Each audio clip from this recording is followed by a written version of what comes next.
रनिया के करे जन कहना बा है कि वीडियो पूरा देखा जाया भाई, काटा जिन जा जाया, काहे से कि उनकर आवाज मिलावे में बड़ी ताकत लागत है।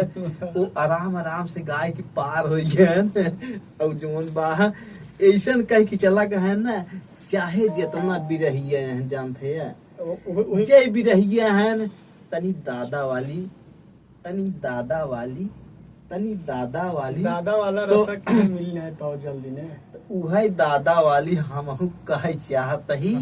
तो कहना बा मास्टर हाय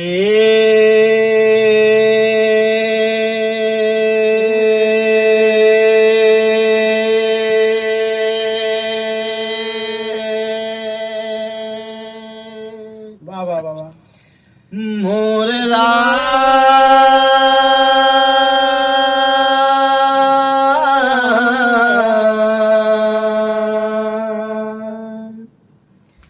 सवरिया रे हे भोले जोगिया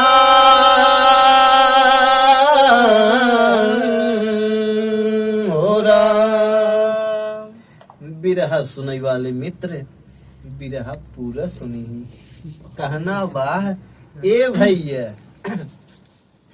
अरे आदमपुर में लागल बाबा बजरियन हो, हीरा रतन बिचार। आदमपुर में लागल बाबा बजरियन हो, हीरा रतन बिचार। चतुर चतुर कराई, चतुर चतुर कराई, सऊदन होय मूर्ख खड़ा पछिता। चतुर चतुर कराई, सऊदन होय मूर्ख खड़ा पछिता।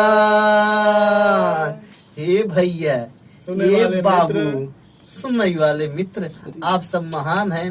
कहना बा कि दादाजी ने गरिया बहुत निक गावत रहन। वही हाल बा है कि देसी घी के सोहारी और सराहजी की गारी और देसी घी के सोहारी आज यो सुनावा बहुत बढ़िया गावत रहन। कैसे कैसे मास्टर ए भैया, अरे झूना लैला नन दोई, झूना लैला नन दोई, पुराना पूरी झूना लैला। झूना लैला नन दोई, पुराना पूरी झूना लैला। झूना लैला नन दोई, पुराना पूरी झूना लैला।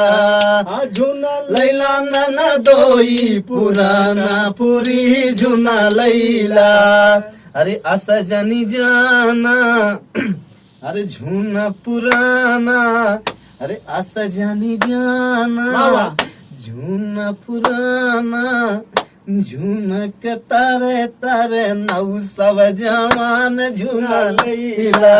ए झूना लैला मोर राजा, पुराना पूरी झूना लैला। ओ झूना लैला मोरे राजा, पुराना पूरी झूना लैला। और भैया भैया बहुत बहुत गाये हैं। एक और ओमें कुछ दे हैं, कुछ और बाहर भुलवात ही है, याद कैले लेकिन सुनावा जरूर अब छेड़ देगा। अरे भैया हाँ।